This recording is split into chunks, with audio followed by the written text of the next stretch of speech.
The Grand Hall of the Galactic Council glowed with soft blue light. 12 tall chairs formed a circle, each filled by a different alien species. Each one was the most powerful of their kind.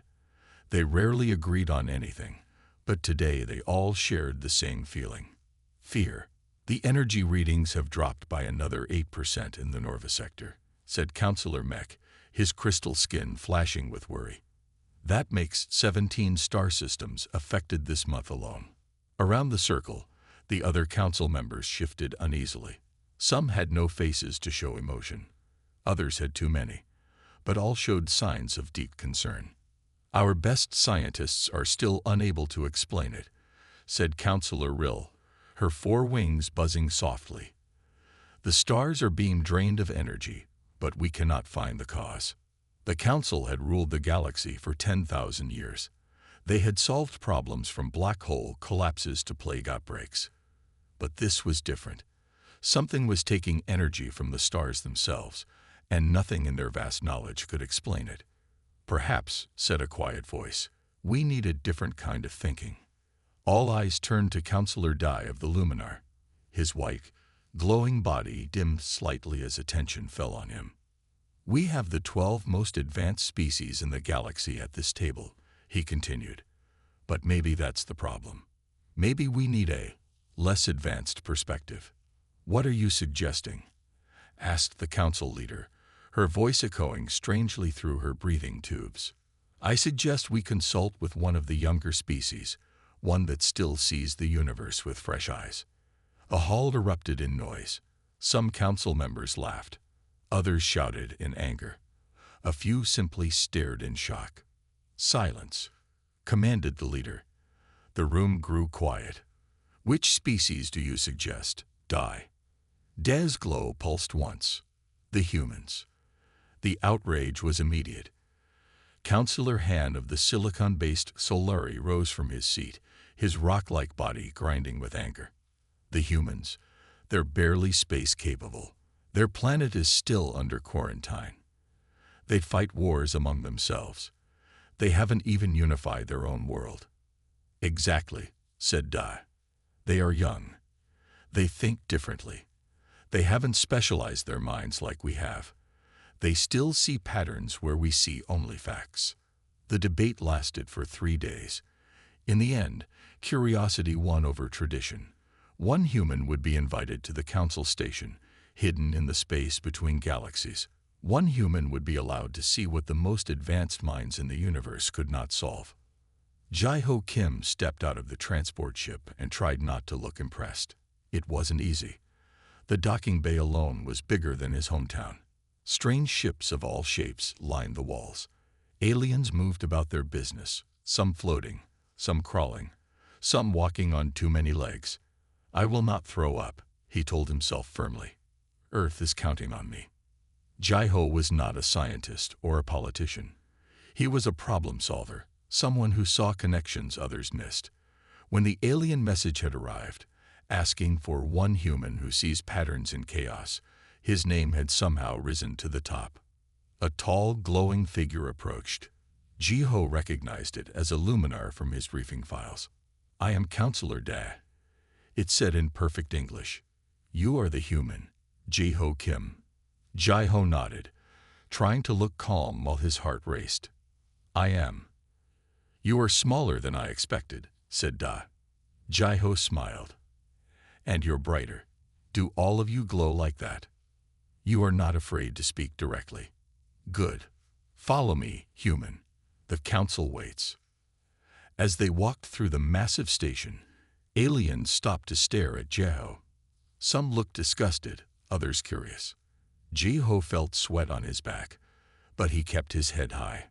"Before we enter," said Dai, stopping before a huge door, "you should know that many believe bringing you here was a mistake." "And what do you believe?" asked Jai-Ho. Dai's glow brightened.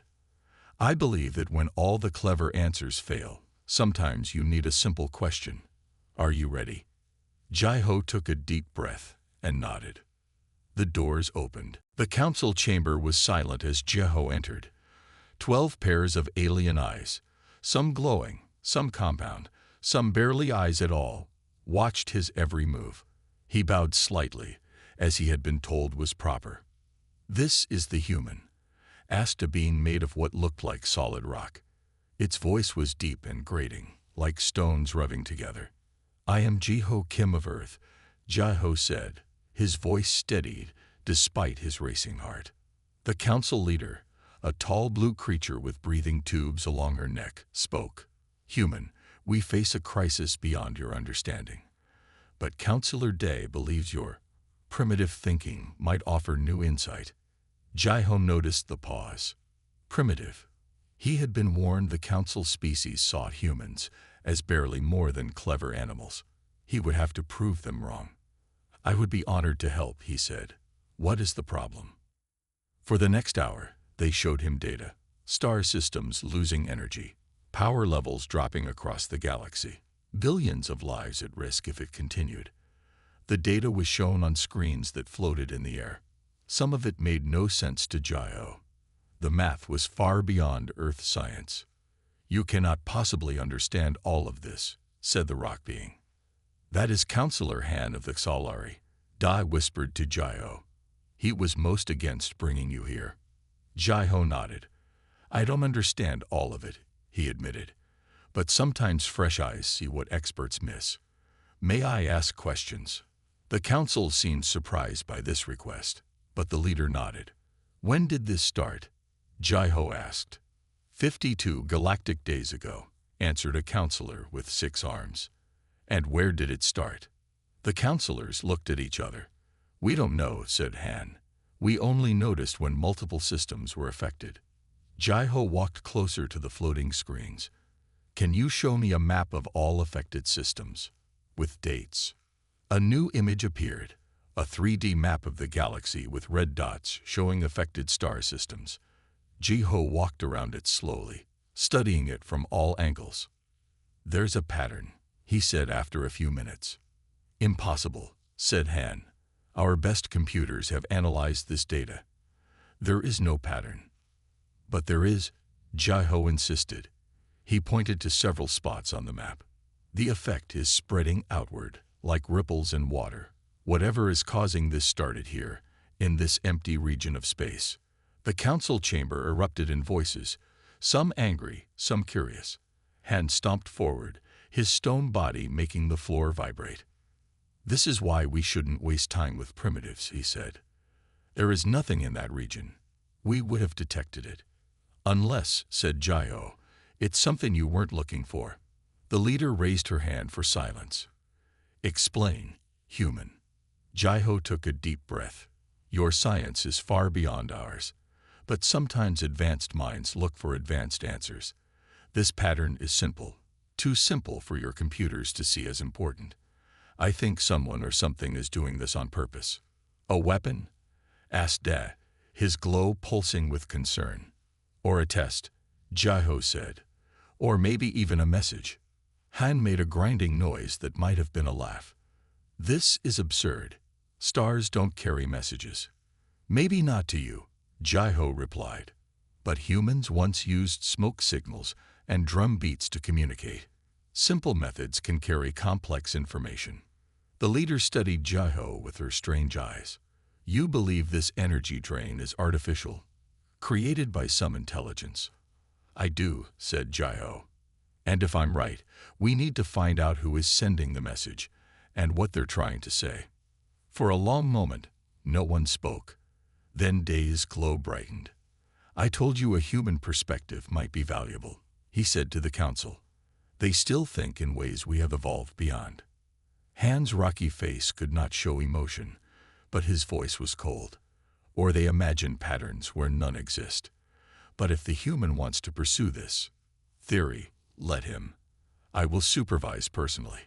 Jiho met Han's gaze. "Thank you, counselor. I look forward to working with you." He couldn't be sure, but he thought he heard the stone alien grumble under his breath. "I need a team," Jiho said the next morning. He stood in a room filled with screens showing the energy crisis data. Counselor Han stood nearby, his stone body perfectly still. "A team," Han's voice rumbled. The greatest minds in the galaxy have failed to solve this problem. What good will a team do? Not just any team, Jai-Ho explained. I need people who think differently, people who can see things from new angles. Han made a grinding sound that Jai-Ho was starting to recognize as a sigh. Very well. I will assign our top scientists. No, Jai-Ho said firmly. I need to choose them myself. This was not what Han expected. On what basis would you choose? You know nothing about our species or their abilities. Jai-Ho smiled. I'll interview them. Trust me. 2 days later, Han watched in disbelief as Jai-Ho finished his selections. The human had talked with over 30 candidates from different species. His choices made no sense to Han. These are your picks? Han asked. Looking at the list, Yuna is barely out of her education phase. Tai is a historian, not a scientist. And you want me on this team? I am a council member. Jai-Ho nodded. Yuna sees possibilities where others see problems. Ta knows the past, which might help us understand the present. And you, Counselor Han, will keep us honest. Plus, I think you're curious about whether I'm right. Han couldn't deny this. Despite his doubts, the human's theory was interesting. The team gathered in a small ship the next day. Yuna was young for a Marilyn, her blue-scaled skin still bright with youth. Her webbed hands moved quickly as she checked the ship's systems. I've never worked with a human before, she said to Jai-Ho, her large eyes blinking with excitement. Is it true you need to sleep every day? It's true, Jai-Ho laughed. About 8 hours, ideally. Fascinating, said Ta. The Vexari was a collective consciousness, thousands of small bug-like creatures forming a humanoid shape. When Tai spoke, it was with many voices slightly out of sync. We have studied human biology, but never met one in person. We're heading to the empty region I identified, Jai-Ho explained as they prepared for launch. We need to find whatever is causing the energy drain. And if we find nothing? Han asked. Then I'm wrong, and we try something else, Jai-Ho said simply. That's how humans solve problems. We try, fail, learn, and try again. The concept seemed to surprise the aliens. In their cultures, failure was rare and shameful. The idea of using failure as a stepping stone was new to them. As their ship traveled through hyperspace, Jai-Ho watched his new team. They were so different from humans. Yuna could breathe water and air. Ta was actually thousands of individuals thinking as one. Han's body was made of living crystal, yet they were beginning to work together, sharing ideas in ways the rigid council never would. I've been analyzing the pattern you found, Yuna said, pulling up a 3D map. The energy isn't just being drained. It's being redirected. To where? Jai-Ho asked, leaning forward. That's the strange part, she replied. It seems to be gathering in the empty region we're heading toward, but there's nothing there in our records. Perhaps, said Ta, thousands of tiny voices speaking together, there is something there that predates our records. Impossible, Han said. The council records go back over 10,000 years. And what came before that? Jai-Ho asked quietly. Han had no answer. We're about to find out, Yuna said as the ship's alarms began to sound. We're arriving at the coordinates. The ship dropped out of hyperspace. The view screen showed only empty space. There's nothing here, Han said, vindicated. Wait, Jai-Ho pointed to a small reading on one of the screens. There's something. It's just not visible to the eye. Suddenly, a massive structure began to appear before them, as if coming out of hiding. It was huge, bigger than Earth's moon, and covered in strange symbols. What is that? Whispered Yuna. I believe, said Ta with reverence in its many voices, we have found something from the age of the precursors. The precursors are just legends, Han said, but his voice lacked conviction as they stared at the massive structure. The ancient precursors were said to have ruled the galaxy millions of years ago, before any of the council species evolved. Most believe they were myths, like human stories of dragons or gods. Legends or not, this is real, Jai-Ho said, pointing at the structure. And it's drawing energy from the stars. Yuna's fingers flew over the ship's controls. I'm detecting an opening. We can dock there. Is that wise? Asked Ta. This technology is far beyond our understanding. We need answers, Jai-Ho said simply. The only way to get them is to go inside. Even Han couldn't argue with that logic. Their ship approached the structure slowly, like a tiny fish next to a whale. As they got closer, they could see it was made of a dark metal that seemed to swallow light. No wonder it didn't show up on scans, Yuna said. It absorbs almost all radiation. The ship docked with a gentle bump. Ji-Ho checked his environment suit one last time. The aliens watched him curiously. You need all that protection? Yuna asked. Her species could survive in many environments without help. Humans are tough in some ways, fragile in others, Jai-Ho explained as he sealed his helmet. We can't breathe vacuum like Tai or survive extreme temperatures like Han. Yet you're the one leading us into unknown danger, Han noted. Jai-Ho thought he heard a hint of respect in the stone alien's voice. They stepped through the airlock and into the ancient structure. Their lights barely made a dent in the darkness. The walls were covered in strange symbols that seemed to shift when viewed directly. Can you read any of this, Ta? Jai-Ho asked. The collective being moved closer to the wall, its many small parts shifting.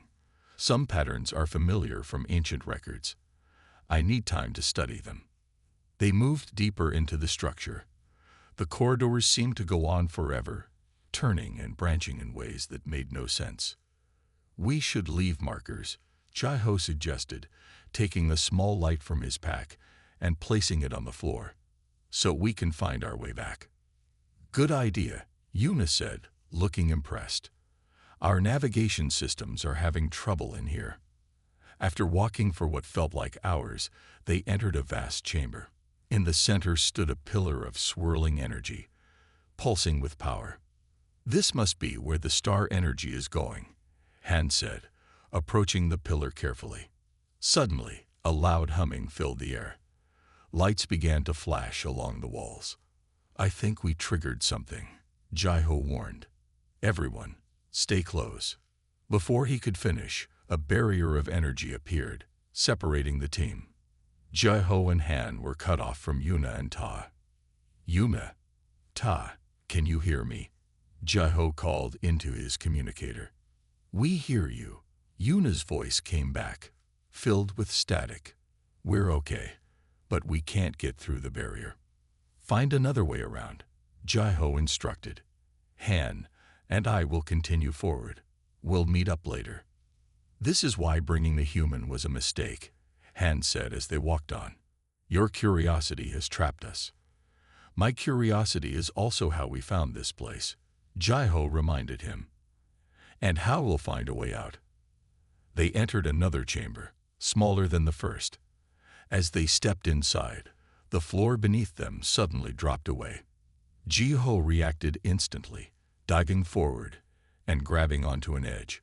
With his other hand, he caught Han's arm as the stone alien began to fall. Hold on, Ji-Ho shouted, muscles straining against the weight. Han stared up at him in shock. How are you doing this? Your species is physically weaker than mine. Jai-Ho gritted his teeth, pulling them both to safety. Adrenaline, he gasped. Humans get stronger when in danger. Just one of those primitive traits your species engineered away. Han was silent for a moment. Then, perhaps, some primitive traits have value after all. Jai-Ho and Han moved carefully through the dark halls of the ancient structure. Every few minutes, Jai-Ho would stop to rest. Han never needed rest, but he waited patiently now. Your breathing has changed, Han noted. Are you ill? Jai-Ho shook his head. Just tired. Humans need to rest sometimes. Yet you continue. Why not wait until you recover fully? Because people are counting on us, Jai-Ho said simply. Sometimes you push through the pain when others need you. They entered a large round room with a glowing table in the center. Strange symbols covered its surface. "This looks important," Jai-Ho said, approaching the table. As he got closer, the symbols began to shift and change. "Don't touch anything," Han warned. "We should wait for Tai to translate." But as Jai-Ho stood near the table, the symbols changed again, forming patterns he could almost understand. Without thinking, he placed his hand on the surface. The room lit up. A hologram appeared above the table, a map of the galaxy with thousands of points of light connected by lines. "What did you do?"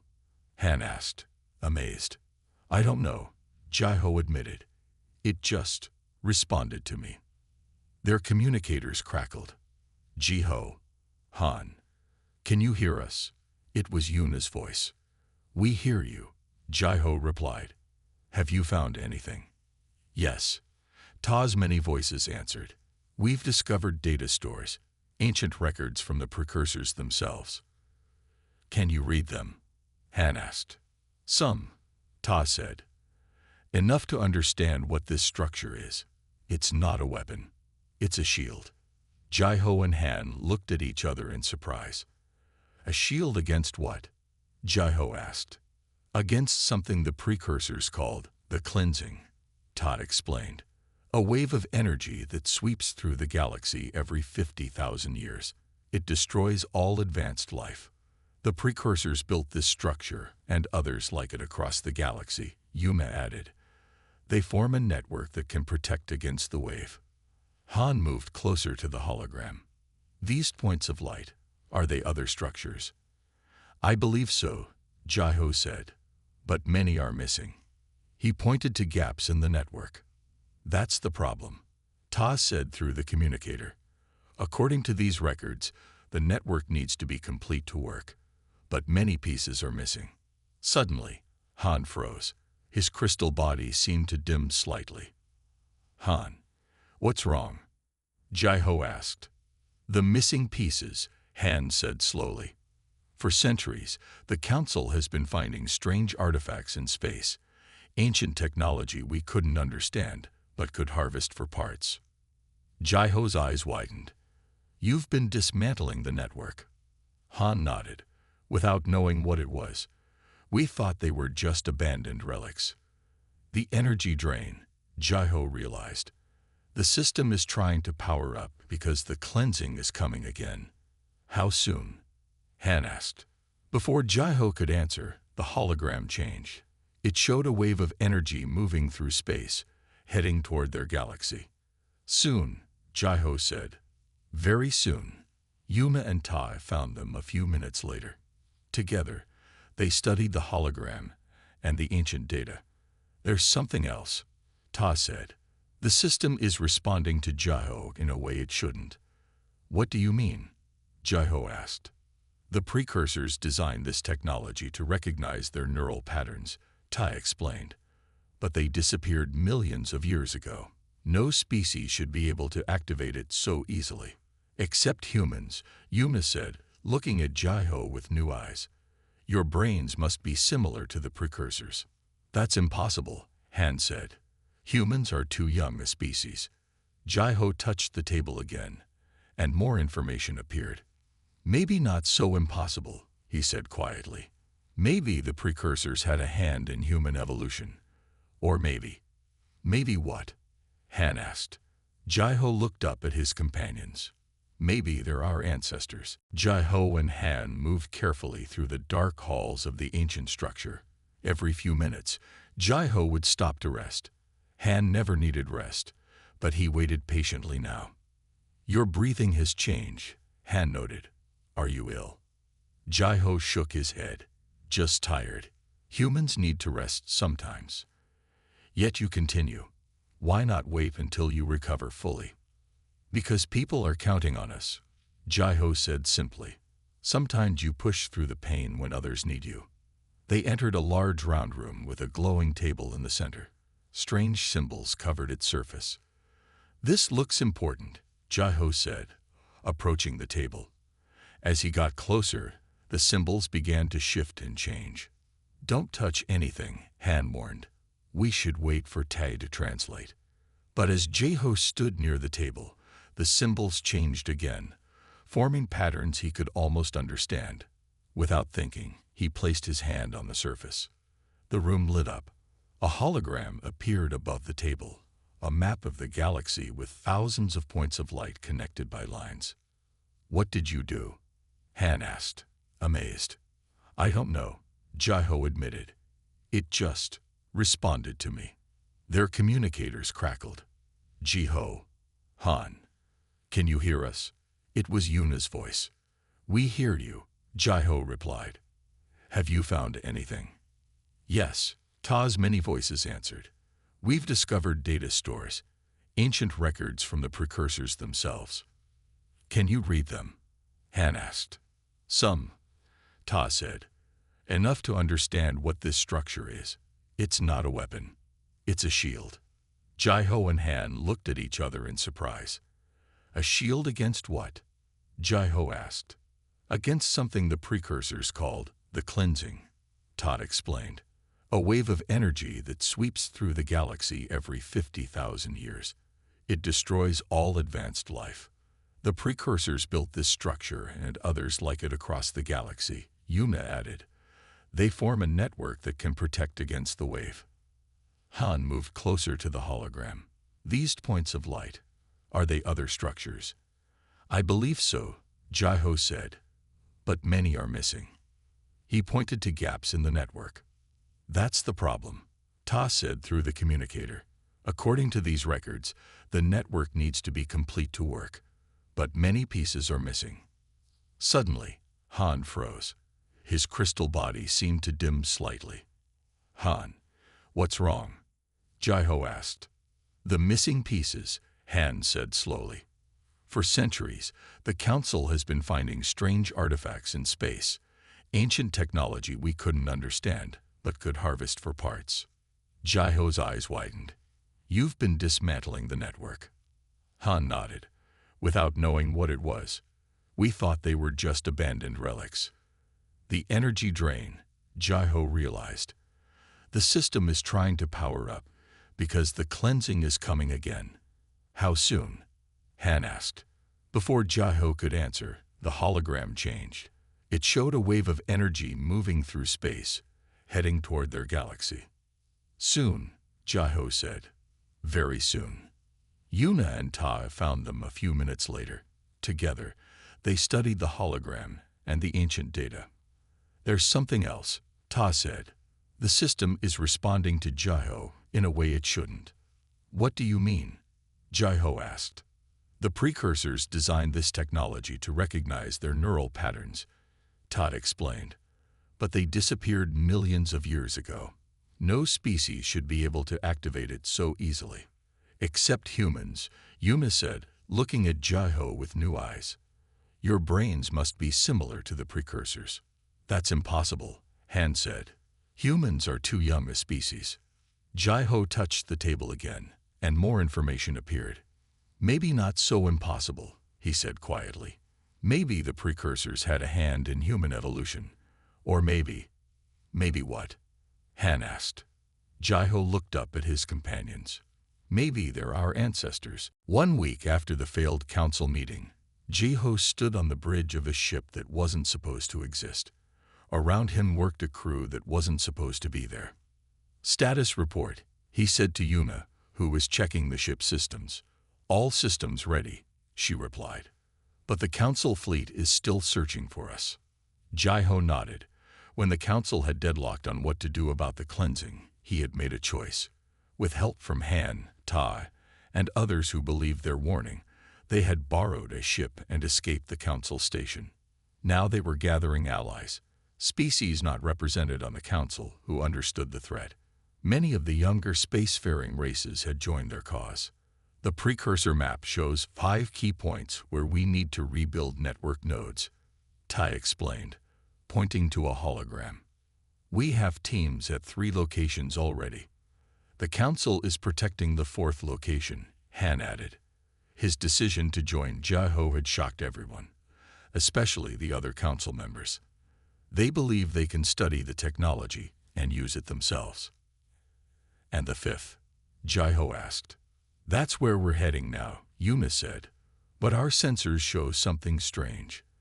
The energy readings are off the charts. The ship dropped out of hyperspace near a small dead star. Orbiting it was another precursor structure, but this one was different. It glowed with power. It's already active, Ta said, thousands of tiny voices filled with wonder. But incomplete, Han noted. Look at the pattern. It's missing key components. Jai-Ho studied the readings. We need to finish it. This must be the main control node for the entire network. A warning alarm sounded. Council ships approaching, Yuna reported. They found us. How long until they get here? Jai-Ho asked. 20 minutes, maybe less. Jai-Ho looked at his team. Then we have 20 minutes to save the galaxy. They docked with the ancient structure and hurried inside. Unlike the first one they had found, this structure was alive with energy. Lights pulsed along the walls. Strange machines hummed with power. The wave is getting closer, Ta warned, checking a console. We have less than an hour before it reaches our galaxy. Jai-Ho moved to the central chamber where a massive pillar of energy rose from floor to ceiling. Around it were empty slots where missing components should go. We brought replacement parts based on the precursor designs, Yuma said, opening a container, but we're not sure they'll work. They have to, Jai-Ho replied. He began installing the new components while Han and Tai worked on others. Suddenly, the structure shook. The council ships are firing on us, Yuma called out. Keep working, Jai-Ho ordered. His hands moved quickly, connecting wires and aligning crystals. Another blast rocked the structure. Part of the ceiling collapsed, blocking the entrance to the chamber. We're trapped, Han said. Good, Jai-Ho replied, not looking up from his work. Now they can't stop us. They worked faster as the structure continued to shake. Finally, Jai-Ho placed the last component. Nothing happened. It's not working, Yuma said, her voice filled with fear. Jai-Ho studied the console. The system is rejecting our parts. They're too different from the originals. Then it's over, Han said quietly. We failed. Jai-Ho looked at the energy pillar. He remembered how the first structure had responded to him, to his human neural patterns. Maybe not, he said. He stepped toward the pillar. The system responds to me. Maybe I can convince it to accept our changes. Jai-Ho, no, Yuna cried. The energy levels are too high. But Jai-Ho had already placed his hands into the energy stream. Pain shot through his body as the system connected with his mind. He saw the network, saw the missing pieces, saw the cleansing approaching. With all his willpower, he forced the system to accept the new components. The structure hummed louder. The energy pillar brightened. Then everything went white. Jai-Ho opened his eyes slowly. Everything hurt. He was lying in a bed, surrounded by strange machines. It took him a moment to realize he was in a medical bay. He's awake. Yuna's voice came from nearby. Her blue-scaled face appeared above him, eyes wide with relief. What happened? Jai-Ho asked. His voice was rough, as if he hadn't used it in a long time. You saved everyone, she said simply. Han and Tai entered the room. Han's crystal body seemed to shine brighter than before. Tai's collective form moved with unusual grace. The human lives, Han said, and Jai-Ho thought he heard actual happiness in the stone alien's voice. How long was I out? Jai-Ho asked. 2 weeks, Tai answered, its many voices gentle. The energy nearly killed you, but your body fought back in ways our doctors had never seen. Jai-Ho tried to sit up. Yuma helped him. The network, the cleansing. See for yourself, Han said, moving to a window and opening the blinds. Jai-Ho looked out at space. A beautiful blue field of energy surrounded their ship, stretching as far as he could see. The network activated, Tai explained. Just in time. The cleansing wave hit 1 day after you connected with the system. And it worked. Jai-Ho asked, still not quite believing. Perfectly, Yuma said. The wave was stopped completely. Every planet, every species in the galaxy is safe. Jaiho sank back onto the bed, overwhelmed with relief. And the council? Han made a grinding sound that Jaiho now recognized as laughter. That is the most interesting part. When they saw what was happening, when they realized you were right all along. They changed. Tai finished. The council has called an emergency session. They are reconsidering everything. 2 days later, still weak but able to walk, Jaiho stood before the full Galactic Council again. The chamber was different now. Beside the 12 high chairs of the council members were new, lower seats, filled with representatives from younger species. Jaiho Kim of Earth, the council leader said, her voice formal but respectful. We have called you here to thank you. Your actions saved countless lives. Jaiho nodded. I only did what was necessary. You did what we could not, Han said from his council seat. You saw the truth when we refused to see it. You acted when we only talked. The council has spent 2 weeks in deep discussion. The leader continued. We have realized a hard truth. Our advancement has become our weakness. We have specialized so much that we lost the ability to adapt, to see beyond our narrow views. Councillor Des glow pulsed brightly. We have voted to reform the council. Younger species will now have a voice in galactic matters. Including humans? Jaiho asked. Especially humans, the leader said. Your world's quarantine has been lifted. Earth is now invited to join galactic society as a full member. Murmurs of agreement filled the chamber.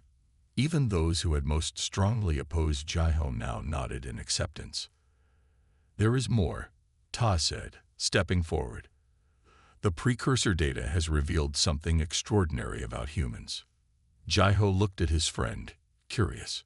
The precursors did not die out as we believed, Tai explained. They left our galaxy before the last cleansing. But before they left, they seeded certain worlds with their genetic material. Earth was one of those worlds, Yuna added. Humans carry precursor genes. That's why you could interface with their technology. Jaiho was speechless. His entire understanding of human history had just changed. We have much to learn from each other, the council leader said. The oldest species in the galaxy and the one with the most ancient heritage. Jaiho looked around the chamber at faces so different from his own, yet now connected by shared survival. What happens now? He asked. Han stepped down from his council seat and stood beside Jaiho. Now, human, we build something new together. 1 year later, Jaiho stood at the window of his apartment on Earth, looking up at the night sky. Among the familiar stars, he could now see the soft blue glow of alien ships coming and going. Earth had changed dramatically in just 12 months. Ambassador Kim, a voice called from behind him. Your transport is ready. Jaiho turned and smiled at his assistant. Thank you, Min. As he walked to the waiting ship, Jaiho reflected on the past year. Earth had joined galactic society faster than anyone expected. Humans, with their adaptability and fresh perspective, had proven valuable to the Council in many ways. Today was special. Today, the new Galactic Council chamber would open, with representatives from 30 species, not just the original 12. Nervous? Asked a familiar voice as Jaiho boarded the ship. Han stood there, his crystal body polished for the occasion. Despite being so different, they had become close friends. A little, Jaiho admitted. This is a big step for humanity. A big step for everyone. Han corrected him. The old ways are changing, thanks to you. The journey to the council station took only minutes with the new technology Earth had received. As they arrived, Jaiho saw the station had grown. New sections had been added to accommodate the expanding council. Yuna met them at the dock, her blue scales gleaming. There you are. Tai is already inside, saving your seats. Together, they walked to the new council chamber. It was much larger than the old one, with seats arranged in a wide circle rather than a hierarchy. At the center was a small garden with plants from many worlds, including an oak tree from Earth. Quite a change from your first visit, Han noted as they took their places. Jai-Ho nodded, remembering how unwelcome he had felt then. Now humans were respected members of galactic society. Earth's sciences were still behind most council worlds, but they were catching up quickly. The council leader, the same blue alien who had once doubted Jai-Ho, stood to address the gathered representatives. 1 year ago, our galaxy faced extinction, she began. We were saved not by our advanced technology or ancient wisdom, but by qualities we have forgotten. Curiosity, adaptability, courage. She gestured to Jai-Ho. One human showed us that true advancement comes not from abandoning our origins, but from embracing the best of what makes each species unique. Applause filled the chamber. Jai-Ho felt his face grow warm with embarrassment. Today, we open a new chapter, the leader continued. A more inclusive council, built on cooperation rather than hierarchy. After the ceremony, Jai-Ho walked with his friends through the station. Everywhere, species that once would never have met now worked side by side. The precursor technology has yielded amazing discoveries, Ta told him, its many voices excited. We found 17 more seeded worlds. Humans aren't the only descendants. And the network continues to grow stronger, Yuma added. We'll be protected from the cleansing for thousands of years. They stopped at a wall near the main entrance to the station. A simple plaque had been placed there. Jai-Ho read the words aloud. A human was there. Your idea? Jai-Ho asked Han, raising an eyebrow. The stone alien's crystal eyes gleamed. We needed to remember. Sometimes the simplest truths are the most important. Jai-Ho placed his hand on the plaque, thinking of all that had happened because he had seen a pattern that others missed. What will you do now? Yuna asked. You could have any position in the council you wanted. Jai-Ho smiled. I think I'll go back to Earth for a while. There are other humans who should have the chance to come here, to share their perspectives. And then, Han asked. Jai-Ho looked out at the stars beyond the station windows. Somewhere out there were the distant galaxies where the precursors might have gone. Then, he said, I think we should find our ancestors. His friends nodded in agreement. A new journey was just beginning. One human had changed the galaxy. Imagine what more could do.